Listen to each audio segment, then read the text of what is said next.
Hello नमस्कार दोस्तों। उम्मीद करता हूँ सब अच्छे होंगे। दोस्तों, आज का टेस्ट है बहुत ही लाजवाब होने वाला है दोस्तों, और उम्मीद करता हूँ दोस्तों कि आप इसको अच्छी तरह से समझ पाएंगे दोस्तों। आपको पता है कि इस टेस्ट को मैं फुल डिफिनेशन करता हूँ। क्वेश्चन तो सिर्फ 10 लेते हैं दोस्तों, लेकिन इस 10 में हम कम से कम 100 क्वेश्चन को डिस्कस करते हैं, और पूरा वो भी पूरा फुल एक्सप्लेनेशन के साथ दोस्तों। ठीक है, चलिए क्वेश्चन को स्टार्ट करते हैं दोस्तों। क्वेश्चन क्या है? किसी वस्तु के व्यक्तिगत करने के लिए, सॉरी दोस्तों, यहाँ पर जो क्वेश्चन में थोड़ा सा मिस्टेक हो गया दोस्तों। किसी वस्तु के व्यक्तिगत नहीं है ना, ये वृत्तिगत ही है। किसी वस्तु की वृत्तिगत करने के लिए, ठीक है, कौन सा गत? वृत्तिगत करने के लिए दोस्तों आवश्यक बल को क्या कहते हैं दोस्तों? देखिए दोस्तों, जब कोई वस्तु वृत्तिगत करता है तो उसके लिए आवश्यक बल क्या जो होता है दोस्तों, जैसे देखिए, अगर कोई वस्तु वृत्तिगत कर रहा है तो इसके लिए एक बल की ज़रूरत होती है, और वह जो बल है दोस्तों, उस बल को हम क्या कहते हैं? तो उस बल को हम कहते हैं दोस्तों अभिकेंद्र बल कहते हैं। क्या कहते हैं? अभिकेंद्र बल। देखिए, हर एक पॉइंट पे दोस्तों है ना, जो अभिकेंद्र बल होता है दोस्तों, क्योंकि इसकी दिशा किधर होती है? केंद्र की तरफ होती है। अभिकेंद्र बल की दिशा क्या होती है? केंद्र की तरफ होती है, और इसके वेग की दिशा होती है। तो देखो, हर जगह पर दोस्तों क्या होता है कि वेग और जो केंद्र की दिशा होती है, वेग और जो बल की दिशा होती है, वो क्या होता है? लंबवत होता है। ठीक है, तो ये बल की दिशा होती है और केंद्र की दिशा।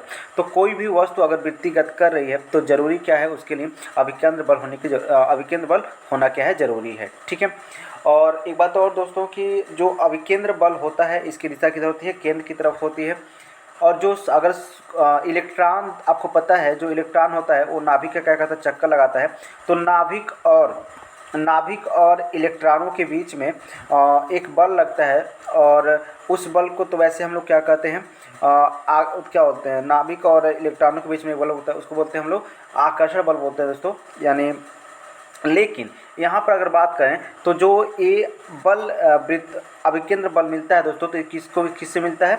नाभिक से मिलता है। तो याद रखिएगा कि इलेक्ट्रॉन और नाभिक के बीच में जो लगने वाला बल होता है वो क्या होता है? एक तरह से अभिकेंद्र बल होता है। ठीक है, और अभिकेंद्र बल की दिशा हमेशा क्या होती है? केंद्र की तरफ होती है। अगर पृथ्वी जो है सूर्य का परिक्रमा लगाती है, तो सूर्य और पृथ्वी के बीच में जो एक बल काम करता है दोस्तों, अगर ये बल ना हो तो क्या होगा कि पृथ्वी जो है सूर्य का परिक्रमा करना छोड़ देगा। ठीक है, तो जो यही बल अभिकेंद्र बल ही जो होता है दोस्तों, जो पृथ्वी को सूर्य की परिक्रमा करने के लिए, पृथ्वी क्या सभी ग्रह को परिक्रमा करने के लिए क्या करती है? मजबूर करती है। ठीक है, तो ये चीज़ें आपको याद रखना होगा। एक क्वेश्चन बनता है दोस्तों कि आप देखे होंगे जो सड़क के जो मोड़ होते हैं दोस्तों ना, उसको थोड़ा सा उठा कर, जो दाईं तरफ क्या होता है, थोड़ा सा उठा कर बनाया जाता है। ऐसा क्यों होता है दोस्तों? मोड़ पर अभिकेंद्र बल को बढ़ाने के लिए किया जाता है। ठीक है, अभिकेंद्र बल क्या होता है? मतलब बढ़ जाए, इसको करने के लिए दोस्तों क्या होता है कि मोड़ को क्या करते हैं? उठा दिया जाता है। ठीक है, अभिकेंद्र बल की फार्मूला क्या होती है? इसको आप देख लेते हैं दोस्तों। तो अभिकेंद्र बल की जो फार्मूला होती है, F = mv²/r। अब यहाँ पर ध्यान दीजिए दोस्तों, अगर क्या होगा, देखिए, अगर F प्रोपोर्शनल है, F प्रोपोर्शनल किसके है? यम के, यानी द्रव्यमान जितना अधिक होगा अभिकेंद्र बल क्या होगा? उतना ही अधिक होगा। यहाँ पर अगर देखें तो F क्या है? प्रोपोर्शनल है v के, यानी वेग जितना अधिक होगा अभिकेंद्र बल क्या होगा? उतना ही अधिक चाहिए। अब देखिए, अब यहाँ पर दिक्कत क्या हो जाता है कि अगर आप बहुत वेग से चलते हैं दोस्तों, है ना, कि बहुत वेग से अगर किसी मोड़ पे आप मुड़ते हैं तो होता क्या है, क्योंकि आपका वेग क्या है? अधिक है, और आपको अभिकेंद्र बल क्या चाहिए? अधिक चाहिए मुड़ने के लिए। लेकिन अगर आप अधिक वेग से चलते हैं तो उतना अभिकेंद्र बल नहीं मिल पाता है जितना ज़रूरी होता है, और इस वजह से हम क्या करते हैं, जो गाड़ी होता है दोस्तों, वो आपका कहीं ना कहीं एक्सीडेंट हो जाता है। ठीक है, तो आप समझ गए होंगे अभिकेंद्र बल। और एक चीज़ और देखें, जो अभिकेंद्र बल होता है वो इन्वर्सली प्रोपोर्शनल किसके होता है?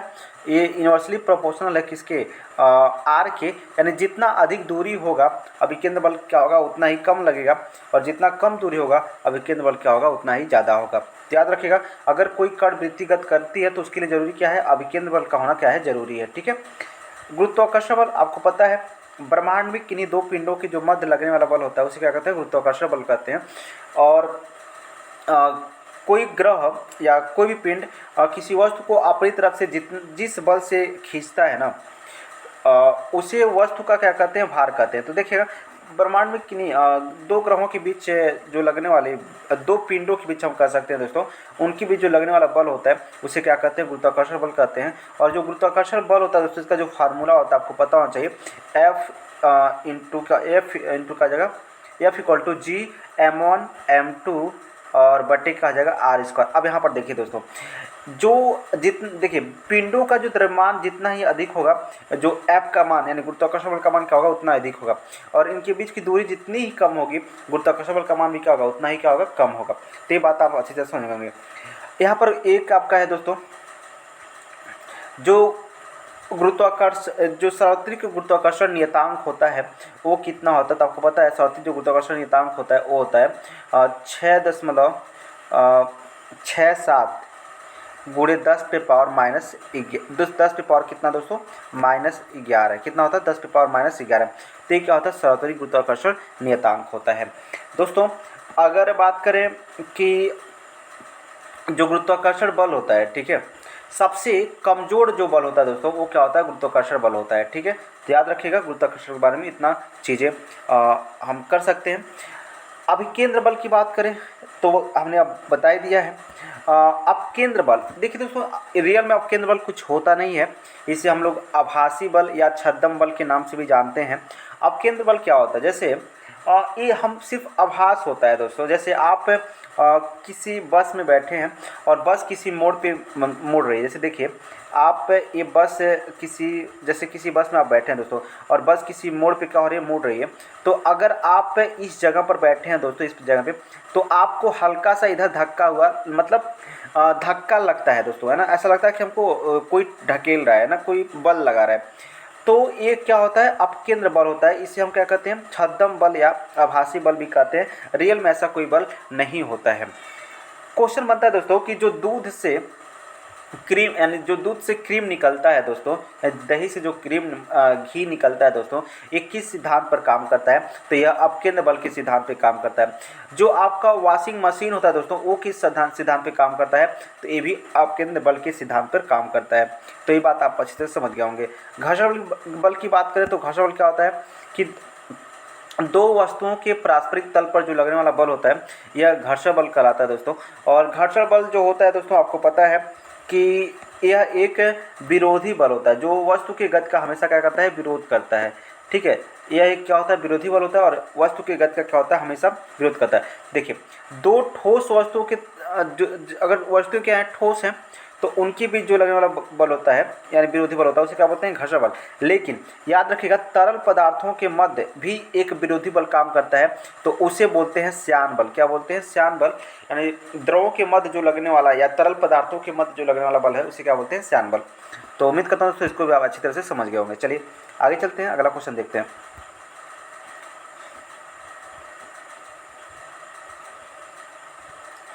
यहाँ पर क्वेश्चन क्या है अगला, वह न्यूनतम वेग जिससे किसी वस्तु को फेंका जाए तो वस्तु उस ग्रह के कक्षा को क्या करता है, छोड़ देता है। देखिए दोस्तों, कहने का मतलब क्या है कि अगर आप किसी चीज़ को पृथ्वी से भेज रहे हैं और आप सोच रहे हैं कि पुनः पृथ्वी पे वापस ना आए, तो उस बल को आप क्या कहेंगे, यानी आपको कितने वेग से फेंकना पड़ेगा।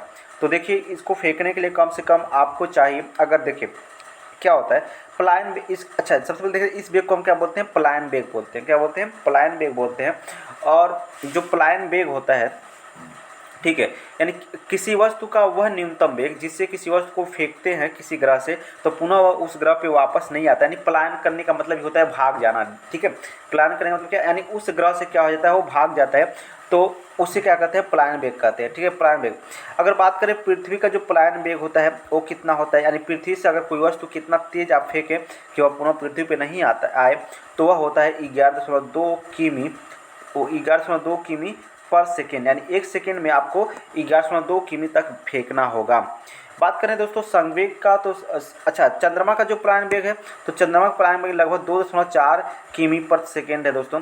तो याद रखिएगा पृथ्वी का पलायन वेग 11.2 किमी पर सेकेंड और जो चंद्रमा का है लगभग 2.4 किमी पर सेकेंड होता है। अब बात करते हैं दोस्तों संवेग का। संवेग क्या होता है, तो देखिए संवेग जो होता है, ठीक है, यह एक सदिश राशि है दोस्तों, और ये होता है द्रव्यमान तथा वेग के गुणनफल को क्या बोलते हैं, संवेग बोलते हैं। और यह क्या होता है, एक सदिश राशि होता है। ठीक है, अब देखिए आवेग की बात करें दोस्तों तो आवेग क्या होता है, तो आवेग किसी जब कोई वस्तु दोस्तों जब कोई बल बहुत ही कम समय के लिए लगाया जाता है तो उस बल और उस समय के अंतराल के गुणनफल को क्या बोलते हैं, आवेग बोलते हैं। ठीक है, अगर इसका मात्रक की बात करें दोस्तों तो इसका मात्रक क्या हो जाएगा, इसका मात्रक हो जाएगा आपका संवेग का मात्रक है किग्रा मीटर पर सेकेंड, और आवेग का मात्रक जो है न्यूटन सेकेंड हो जाएगा, क्या हो जाएगा, न्यूटन सेकेंड हो जाएगा ये आवेग का मात्रक। तो इसको आप भी याद रख सकते हैं। ठीक है, चलिए आगे चलते हैं, अगला क्वेश्चन देखते हैं, अगला क्वेश्चन क्या कह रहा है। अगर अगले क्वेश्चन की बात करें तो अगला क्वेश्चन क्या है, सबसे अधिक प्रत्यास्थ क्या है दोस्तों, ये आपसे पूछा गया कि सबसे अधिक प्रत्यास्थ क्या है। अब बात करें प्रत्यास्थ का तो ध्यान से देखेंगे कि सबसे अधिक प्रत्यास्थ, ये प्रत्यास्थ होता क्या है। जैसे अगर आप क्या करें दोस्तों, किसी मान लीजिए कोई वस्तु है, ठीक है, कोई वस्तु है उसको आप फोर्स लगाइए चारों तरफ से, है ना, उस वस्तु पर क्या करिए चारों तरफ से फोर्स लगाइए, तो आप क्या देखेंगे कि जो इस वस्तु के आकार में क्या हो जाएगा, कुछ परिवर्तन आ जाएगा। ठीक है, लेकिन जैसे ही आप इस फोर्स को हटा लेंगे तो क्या होगा दोस्तों कि यह पुनः अपनी अवस्था में आ जाएगा। तो किसी वस्तु पर मतलब प्रत्यास्थ किसी वस्तु का वह गुण होता है जो अपने आकार और आकृति में परिवर्तन का क्या करता है, विरोध करता है। यानी ऐसे कहें कि अपने ऊपर लगाए गए बल का क्या करता है, विरोध करता है। यानी ऐसे भी कह सकते हैं प्रत्यास्थ किसी वस्तु का वह गुण होता है जिससे वह अपने आकृति में परिवर्तन का क्या करता है, विरोध करता है। और जैसे ही आप उस बल को हटा लेते हैं तो पुनः वह अपनी अवस्था में वापस लौट जाता है। तो देखिए जिन वस्तुओं में क्या होता है दोस्तों कि इसको क्या बोलते हैं, विकृति बोलते हैं। अगर इसके आकार या आकृति में परिवर्तन होता है तो इसको क्या बोलते हैं, विकृत बोलते हैं। तो याद रखिएगा जिन वस्तुओं में विकृत कम होता है उसे आप क्या बोलते हैं, जिन वस्तुओं में विकृत जितना ही कम होगा उसे आप बोलेंगे कि वह उतना ही अधिक प्रत्यास्थ है। ठीक है, और दोस्तों जो क्या होता है ना, जो अपने पुनः अवस्था में नहीं आ पाते, कुछ ऐसे वस्तु भी होते हैं जिन्हें आप पुनः अवस्था में नहीं ला पाएंगे, तो ऐसे वस्तुओं को बोलते हैं अप्रत्यास्थ वस्तुएं या प्लास्टिक वस्तुएं बोलते हैं। ठीक है, प्लास्टिक, जैसे आप गीली मिट्टी को पे बल लगाइए, तो गीली मिट्टी पे जैसे आप बल लगाएंगे वह उसी आकार का हो जाएगा, यानी वह पुनः अपनी अवस्था में नहीं आएगा। जबकि अगर आप रबड़ को खींच करके छोड़ दें तो रबड़ को जब आप खींच के छोड़ेंगे तो पुनः वह अपनी अवस्था में आ जाएगा। ध्यान रहे दोस्तों यह एक निश्चित सीमा तक ही सीमित है। जैसे कोई स्प्रिंग आप खींच करके छोड़ दे रहे हैं तो वह पुनः अपनी अवस्था में जाएगा, लेकिन कोई स्प्रिंग आप बहुत ज़्यादा खींच दे रहे हैं तो वह पुनः अपनी अवस्था में नहीं आ पाएगा। यानी प्रत्यास्थ का भी एक सीमा होता है, तो अगर उस सीमे के अंतर्गत बल लगाते हैं दोस्तों तो उसे तो वह अपनी अवस्था में आ सकता है। ठीक है, तो देखिए सबसे कम प्रत्यास्थ देखिए किस में होगा, आपको पता है सबसे कम प्रत्यास्थ जो होगा स्टील में होगा। यानी स्टील जो है दोस्तों वह सबसे कम विकृत होगा उसमें, तो जिसमें सबसे कम विकृत होता है उसे हम क्या बोलते हैं, सबसे अधिक प्रत्यास्थ कहते हैं। तो स्टील क्या है दोस्तों, सबसे अधिक प्रत्यास्थ है। तो उम्मीद करता हूँ दोस्तों इसको भी आप अच्छी तरह से समझ गए होंगे। चलिए आगे चलते हैं अगले क्वेश्चन पे। ठीक है, अब देखिए निम्नलिखित में से कौन ग्रीन हाउस गैस नहीं है। अब यहाँ से आपको बताना है कि कौन ग्रीन हाउस गैस नहीं है। अब ग्रीन हाउस गैस क्या होते हैं दोस्तों, जैसे क्या होता है कि जैसे जब सूर्य बहुत, देखिए दो चीज़ें होती है दोस्तों, जो सूर्य होता है दोस्तों, ठीक है, सूर्य बहुत तेज़ क्या होता है, चमकता है, यानी उसमें ताप बहुत ज़्यादा होता है। ठीक है, यानी सूर्य में क्या होता है, ताप बहुत ज़्यादा होता है, जिससे जो किरणें निकलती हैं दोस्तों वह कम तरंगदैर्घ्य की होती हैं। देखिए अधिक तापमान वस्तुओं से जो किरणें होती हैं उनका तरंगदैर्घ्य क्या होता है, कम होता है, और जब कम तापमान से जो वस्तुएं निकलती हैं उसका तरंगदैर्घ्य क्या होता है, अधिक होता है। ठीक है, तो जैसे यहाँ पर क्या हो गया, कार्बन डाइऑक्साइड हो गया दोस्तों, जलवाष्प हो गया और मीथेन हो गया। ठीक है, ये आपके क्या हैं दोस्तों, ग्रीन हाउस गैस कहलाते हैं। ठीक है, अब चूँकि ये बहुत ही एक लंबा टॉपिक ही है दोस्तों ग्रीन हाउस गैस, तो इसको समझा पाना थोड़ा, इसके लिए हम अलग से आपको टॉपिक ला देंगे। तो याद रखिएगा कार्बन डाइऑक्साइड, जलवाष्प और मीथेन ये क्या है दोस्तों, यही क्या कहलाते हैं, ग्रीन हाउस गैस कहलाते हैं। ठीक है, तो इसको आप याद रखिएगा। कार्बन डाइऑक्साइड का संकेत क्या होता है दोस्तों? CO2 होता है। जल वाष्प आप समझते ही हैं, जल को वाष्प में बदलने की क्रिया को क्या कहते हैं? जल वाष्प कहते हैं। और 100 सेंटीग्रेड ताप पर जो है जल क्या होता है? वाष्प में बदलने लगता है। ठीक है, 100 सेंटीग्रेड ताप पर जल क्या होता है? वाष्प में बदल जाता है। यानी जल का क्वथनांक भी कितना है दोस्तों? 100 है। और जल का जो गलना हिमांक है दोस्तों वह कितना है दोस्तों? तो जल का हिमांक कितना है? 0 सेंटीग्रेड है। ठीक है, तो ये चीज़ आपको याद रखना होगा। बात करें दोस्तों यहाँ पर अगर देखें मीथेन, मीथेन को दोस्तों आप मार्स गैस भी कहते हैं। मीथेन को क्या कहते हैं हम लोग? मार्स गैस कहते हैं। और इसका संकेत क्या होता है? CH4 होता है। ठीक है, और यह दलदली स्थानों से पाया जाता है दोस्तों। मीथेन जो है दलदली स्थानों से पाया जाता है। ओके, बात करें अब हाइड्रोजन की, तो जो हाइड्रोजन होता है दोस्तों, है ना, हाइड्रोजन, अगर हाइड्रोजन की आप बात करेंगे तो हाइड्रोजन एक ऐसा तत्व है जो धनायन भी बनाता है और ऋणायन भी बनाता है। तो सिर्फ एक ही ऐसा एक तत्व है जो धनायन और ऋणायन दोनों बनाता है।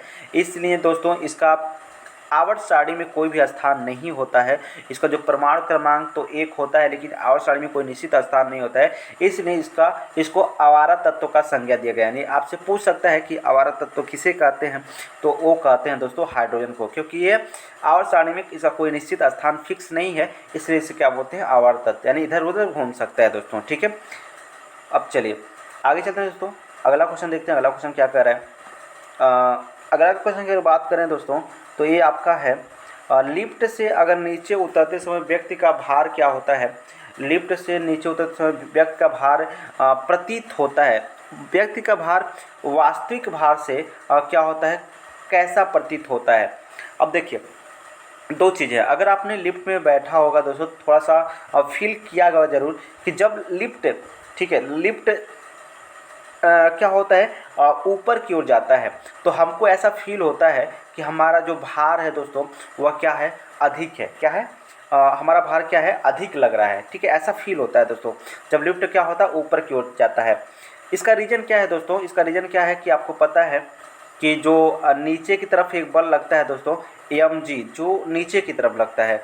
तो चूँकि ये एक टॉपिक ही है दोस्तों, इसको समझाना यहाँ पर पॉसिबल नहीं है उतना अच्छा तरह से। बस इतना समझिए कि जब हम लोग ऊपर की ओर जाते हैं, क्या करते हैं? ऊपर की ओर जाते हैं, तो जब हमारा भार क्या होता है? अधिक लगता है। ठीक है, और जब हम लोग नीचे की ओर आते हैं दोस्तों तो हमारा भार क्या होता है? कम होता है। जैसे आप झूले पे बैठे होंगे तो जब झूला नीचे की तरफ आता है दोस्तों तो हमको लगता है कि हमारा भार कितना, वजन कितना कम हो गया है। ठीक है, लेकिन जब एक लिफ्ट जो है एक नियत वेग से ऊपर जाए तो उस समय क्या होता है दोस्तों? हमारा भार बराबर क्या होता है? प्रतीत होता है। जैसा है वैसा ही रहता है, जितना है उतना लगता है दोस्तों।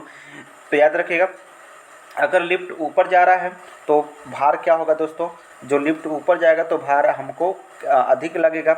जब लिफ्ट नीचे आएगा तो भार क्या होगा दोस्तों? ज़्यादा कम होगा। याद रखिए ये चीज़ें। ठीक है, तो उम्मीद करता हूँ दोस्तों ये क्वेश्चन भी आप अच्छी तरह से समझ गए होंगे। ठीक है, चलिए अब बात करते हैं दोस्तों अगले क्वेश्चन की। अगला क्वेश्चन देख लेते हैं, अगला क्वेश्चन क्या कर रहा है। ठीक है, यहाँ पर देखिए तो ये अच्छा क्वेश्चन है दोस्तों, बहुत ही बार बार क्वेश्चन पूछा जाता है कंपटीशन एग्जाम में, तो उम्मीद करता हूँ दोस्तों इसको आप अच्छी तरह से याद रख लेंगे। प्रोड्यूसर गैस का जो रासायनिक सूत्र है क्या है? उससे पहले कुछ हम लोग और चीज़ें देख लेते हैं। जो दोस्तों यहाँ पर बात करें COH2 जो है दोस्तों, इसको बोलते हैं जल गैस। क्या बोलते हैं? जल गैस। यानी COH2 को क्या बोलेंगे दोस्तों? जल गैस बोलेंगे। ठीक है, क्या बोलेंगे? जल गैस। किसको? CO+H2 को। यहाँ पर देखिए तो क्या होगा? CClNO3, इसको बोलते हैं दोस्तों अश्रु गैस। क्या बोलते हैं? अश्रु गैस बोलते हैं। किसको? CClNO3 को। और यहाँ पर अगर इसको देखें दोस्तों CF2Cl2, इसको बोलते हैं दोस्तों फ्री ऑन गैस। क्या बोलते हैं? फ्री ऑन गैस किसको बोलते हैं दोस्तों? CF2Cl2 को। तो उम्मीद करता हूँ दोस्तों इसको आप याद रखेंगे। और बात करें प्रोड्यूसर गैस को तो इसका सूत्र क्या है? CONO2, यानी कार्बन मोनोऑक्साइड प्लस नाइट्रोजन क्या है दोस्तों? तो इसको बोलते हैं प्रोड्यूसर गैस बोलते हैं। ठीक है, और कार्बन मोनोऑक्साइड प्लस हाइड्रोजन इसको बोलते हैं दोस्तों जल गैस, सॉरी हाँ जल गैस। ठीक है, तो ये चीज़ें भी आपको याद रखने होंगे। अब बात करते हैं दोस्तों यहाँ पर कुछ और संकेत दोस्तों, जैसे यहाँ पर है क्लोरोफार्म। तो क्लोरोफार्म का जो क्या संकेत है दोस्तों? अगर बात करें क्लोरोफॉर्म का, तो इसका जो सूत्र है दोस्तों ये है CH3, एक इसका सूत्र है क्लोरोफॉर्म का है। बात करें कास्टिक सोडा का दोस्तों, तो इसको बोलते हैं पोटेशियम हाइड्रोक्साइड। क्या बोलते हैं?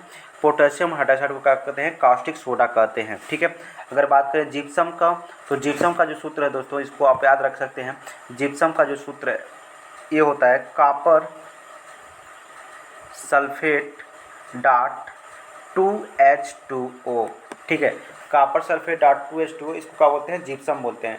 और जब इसी को गर्म करके दोस्तों हम क्या करते हैं, इसका 1.5 अणु पानी क्या करते हैं? बाहर कर देते हैं, यानी copper sulphate dot half H2O, तो ये बन जाता है दोस्तों POP, यानी प्लास्टर ऑफ पेरिस। अगर यहाँ पर देखें तो क्या आपका क्विक सिल्वर, तो ये सिंपल सा दोस्तों बहुत ज़्यादा पूछा जाता है। क्विक सिल्वर यानी पारा को हम लोग क्या कहते हैं? क्विक सिल्वर कहते हैं। पारा को क्विक सिल्वर। मार्स भी बताए, जो मीथेन होता है उसे क्या कहते हैं? मार्स गैस, यानी CH4, एक है मार्स गैस। बात करें नमक, साधारण नमक, तो सोडियम क्लोराइड, इसे को क्या बोलते हैं? साधारण नमक बोलते हैं। अगर बात करें काला, एक होता है दोस्तों काला नमक, है ना, तो इसको बोलते हैं मैग्नीशियम क्लोराइड, इसको क्या कहते हैं? काला नमक कहते हैं। ठीक है, तो साधारण नमक सोडियम क्लोराइड और काला नमक मैग्नीशियम क्लोराइड। ठीक है।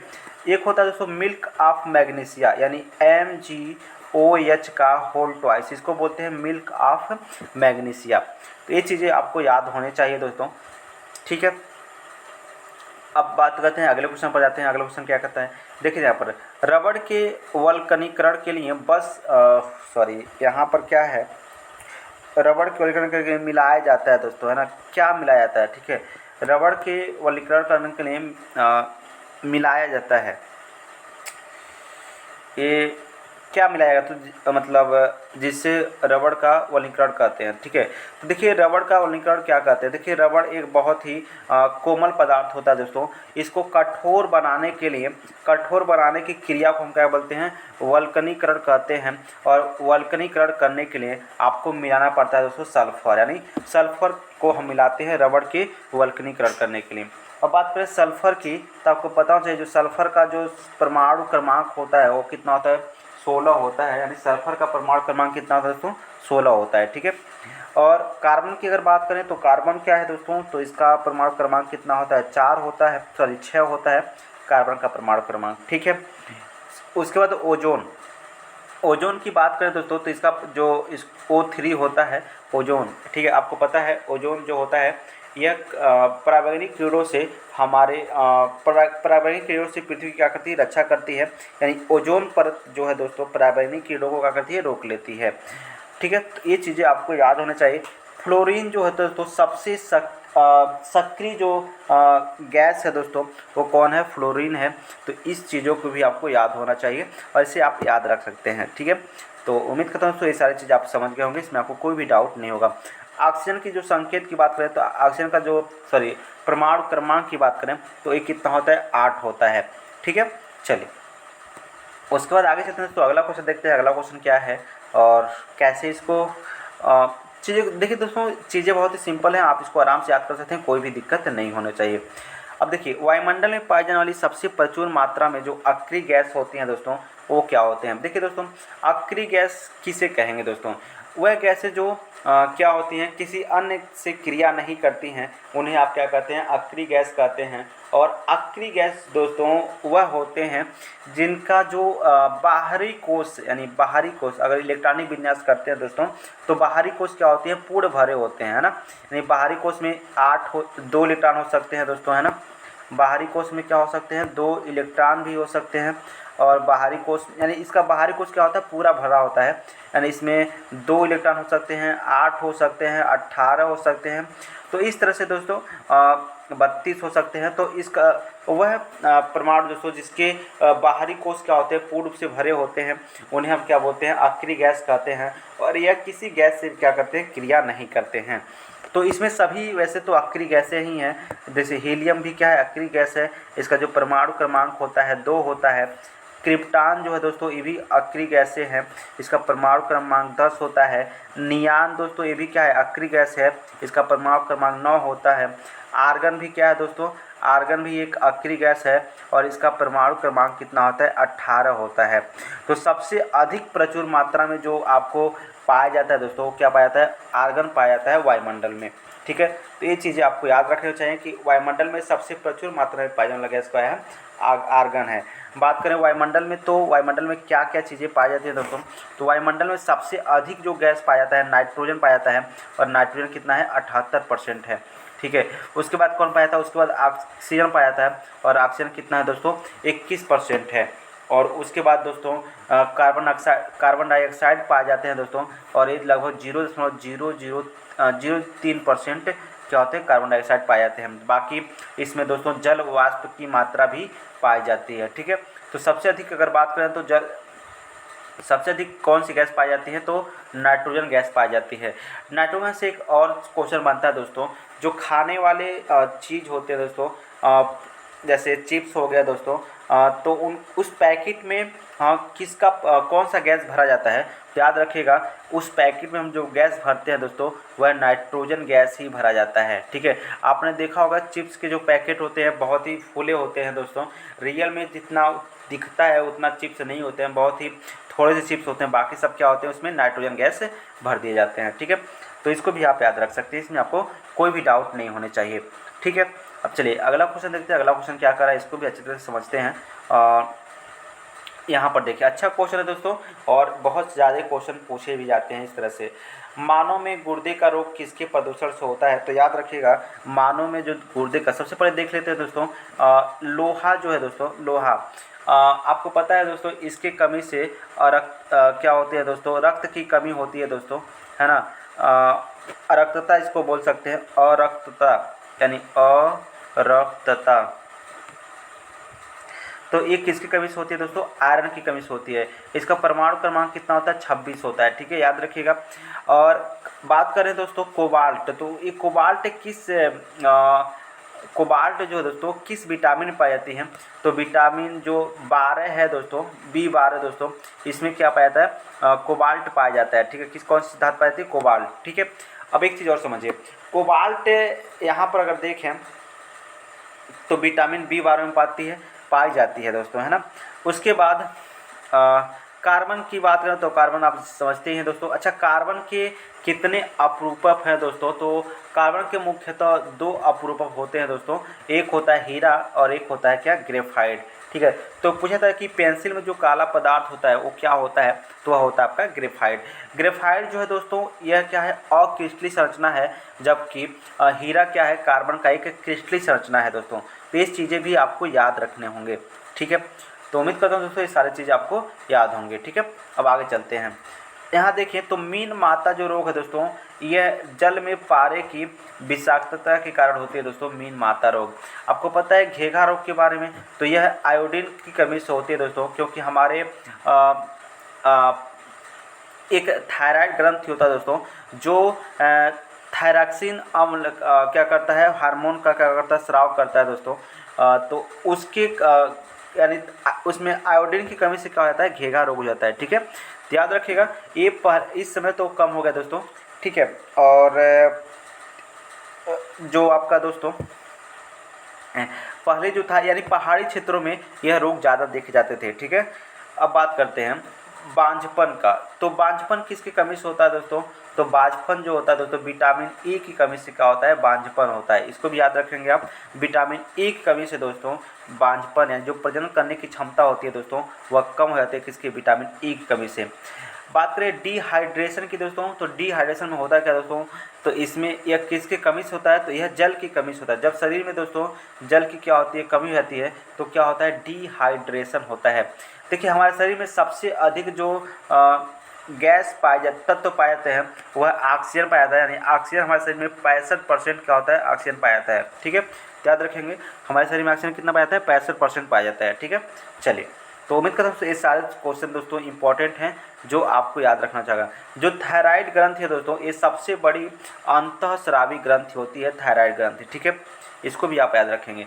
सबसे बड़ी ग्रंथि पूछे तो दोस्तों, तो जो सबसे बड़ी ग्रंथि होती है दोस्तों वह क्या होता है, यकृत क्या होती है दोस्तों, सबसे बड़ी ग्रंथि होती है। ठीक है, चलिए अब बात करते हैं दोस्तों अगली बात क्वेश्चन की। तो अगला क्वेश्चन क्या होता है, मछली पालन को क्या कहते हैं? तो सिंपल सा क्वेश्चन दोस्तों, मछली पालन को हम लोग क्या कहते हैं? तो याद रखिएगा, जो मछली पालन होता है इसको हम लोग बोलते हैं एक्वा कल्चर। क्या बोलते हैं? एक्वा कल्चर कहते हैं मछली पालन को। बहुत ज़्यादा क्वेश्चन पूछता है दोस्तों। एपी कल्चर क्या होता है? तो देखिए, मधुमक्खी पालन को क्या बोलते हैं? मधुमक्खी पालन को हम क्या मधुमक्खी पालन को हम क्या बोलते हैं? AP culture. सेरी कल्चर क्या है दोस्तों? तो जो रेशम पालन होता है दोस्तों, रेशम पालन, ठीक है, उसे हम क्या बोलते हैं? रेशम के जो कीट पाले जाते हैं दोस्तों, उसको क्या बोलते हैं? हम सेरी कल्चर बोलते हैं। और यहाँ पर क्या है? ओलेरी कल्चर। जो ओलेरी कल्चर है दोस्तों, वो क्या होता है? तो याद रखेंगे, जो सब्जी सब्जी सब्जी को उत्पादन के लिए दोस्तों हम जो क्या होता है दोस्तों, इसको क्या बोलते हैं? ओलेरी कल्चर कहते हैं, ठीक है। सब्जी से संबंधित है, सब्जी उत्पादन से, ठीक है। तो याद रखेंगे ओलेरी कल्चर। तो दोस्तों ये थे हमारे 10 सवाल। तो उम्मीद करता हूँ दोस्तों आप अच्छी तरह से और भी चीज़ें आप सीख गए होंगे दोस्तों। इस 10 सवाल में आप बहुत सारी चीज़ें सीखे होंगे। तो ये आज के 10 सवाल थे महत्वपूर्ण। उम्मीद करता हूँ आप इसको पसंद किए होंगे दोस्तों, आपको ये समझ में आया होगा। तो आज के लिए बस इतना ही। जल्दी मिले कल हम एक अच्छे क्वेश्चंस के साथ फिर आपसे मिलेंगे दोस्तों रात 8 बजे। तो तब तक आप अपने पढ़ाई को और मजबूत करिएगा दोस्तों। जय हिंद।